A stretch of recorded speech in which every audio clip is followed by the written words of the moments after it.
Volgens die Bybel is die koninkryk van God geweldig belangrik. Wat is die koninkryk van God? Is dit omtrent soos die hemel? Baie kerkmense gaan nie in die koninkryk van God kom nie. Trouwens, die gedeelte wat ons vandag gaan lees, het die disippels gevaar geloop om nie in die koninkryk van God te kom nie. Kom ons dink vandag daaroor. Here, ons sal enige iets gee om in u teenwoordigheid te wees. Ons kan nie sonder u leef nie en ons wil nie. En vandag het ons nodig om u reg te verstaan, want ons wil niks mis van dit wat u gee nie. Wil u vir ons help? Amen. Ons lees Markus 10 van vers 13 af. Die mense het kindertjies na Jesus toegebring dat hy hulle moet aanraak. Sy disippels het met die mense daaroor geraas. Maar toe Jesus dit sien, was hy verontwaardig en het hy gesê, laat die kindertjies na my toe kom en moet hulle nie verhinder nie. Want die koninkryk van God is juis vir mense soos hulle. Dit verseker ek julle, wie die koninkryk van God nie soos 'n kindjie ontvang nie, sal daar nooit ingaan nie. Hy het sy arms om die kindertjies gesit, hulle die hande opgelê en hulle geseën. Tot sover. As ons dink oor God, dan is die rigting een waar God die beste is wat ons kan dink oor die lewe. As ons oor liefde dink, oor hoop, oor omgee, oor versorg, oor offers bring, is God altyd die heel beste van alles. Dis al hoe hy is. En as hierdie wonderlike God moet regeer, dan praat die Bybel van die koninkryk van God. 'n Koninkryk is 'n plek waar 'n koning regeer en waar hierdie wonderlike koning omgee vir sy mense. Nou, Jesus is besig om sy disippels van die koninkryk van God te leer, maar hulle sukkel. Leer is moeilik. Vir hulle gaan dit nog oor mag en oor beheer en hulle stry oor hoe kry jy 'n ereplek. En Jesus kry net nie tot hulle deurgedring nie. Hulle kry net nie verstaan nie.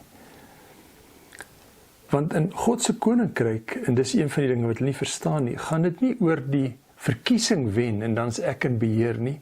Dit is interessant, in 1948 se verkiesing toe die Nasionale Party aan bewind gekom het.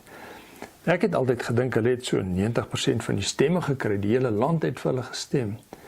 Hulle het minder as 42% van die stemme gehad. Die party wat teen hulle was, het in die 50% van die stemme gehad.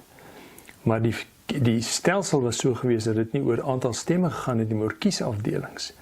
En as jy na die kiesafdelings kyk op die platteland, het dit die Nasionale Party bevoordeel, het hulle ook nie 80% gehad nie, hulle het maar 53% van die kiesafdelings gehad. So hulle het net aan bewind gekom, maar hulle het die hele land regeer. Hulle het wette gemaak, hulle het die hele geskiedenis van die land verander. Dis hoe dit met mag werk. As jy in beheer is, al is jy nie die meerderheid nie, behoorlik die meerderheid nie, as jy net in beheer is, dan is jou woord wet. Met God se koninkryk werk dit anders. God dwing nie sy koninkryk op mense af nie. God gee vir mense ruimte om die regte persoonlikheid aan te neem, om deel van sy koninkryk te word. Ek onthou hoe kosbaar dit vir my as kind was, hoe ek dit in my lyf gevoel het toe ek 10 jaar oud was en my ouers die Here ontmoet het. My pa se vorige vriende was maar sy drinkebroers, nie slegte mense gewees nie, maar dit was maar mense gewees, hulle het graag partytjie gehou en ons het hulle name geken en so aan, maar hulle het nou nie regtig met ons kinders tyd spandeer nie, ons mag ook nie aan hulle drank geraak het nie, behalwe om dit baie keer vir hulle aan te dra. Maar die oomblik toe my ma die Here ontmoet en nuwe mense in ons lewe inkom, was dit die wonderlikste gewees. Dit was mense wat opreg vir ons omgegee het, wat ons name geken het, wat in ons belang gestel het, mense wat ons nooit verneder het nie, mense wat regtig die beste in ons na vore gebring het, wat ons gebid het.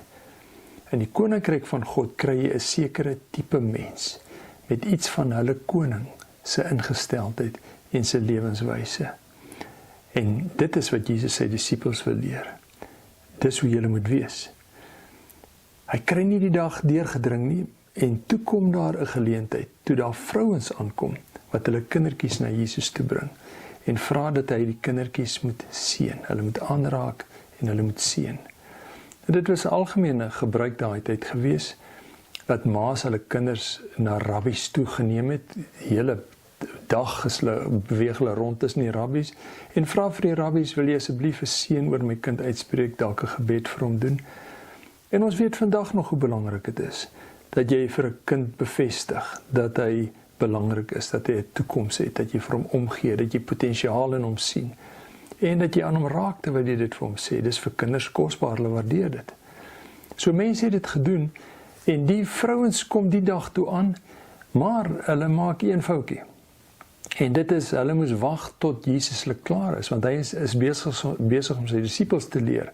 Hulle leer nou nie veel nie, hulle is die dag 'n bietjie dom, maar hulle voel daarom, hulle doen iets, en hier kom die vrouens met die kinders aan, en die disippels is woedend en sê vir die vrouens, ken julle nie julle plek nie, julle is die heel laagste laag, julle moet julle beurt afwag, wanneer ons klaar is, kan julle hopelik na Jesus toe kom. En daar voor Jesus, en voor al die mense, jakkel hierdie mense af. En dan sê die Bybel, was Jesus geweldig verontwaardig, want dis presies wat hulle probeer leer. Sien, in sy koninkryk word mense met agting behandel. Is daar respek vir hulle. Veral respek vir mense wat nie agting het nie, wat nie waarde het nie, wat verstoot word, wat eensaam is. Mense wat neerslagtig is. Dis die mense wat in God se koninkryk geweldig hoog geag word, en hy lig hulle op. So die disippels, juis hierdie mense wat aangemoedig moes word verneder. En daarom is Jesus ontsteld. En hy gebruik sommer hierdie kinders om sy disippels een van die belangrikste lesse oor die koninkryk te leer. En hy sê, as jy nie soos 'n kind glo nie, nou hoor hierdie woorde, kan jy nie in die koninkryk van God kom nie. Dis ontstellend. Dis ontstellend as ons besef dat die disippels met hierdie houding nie in die koninkryk van God kan kom nie.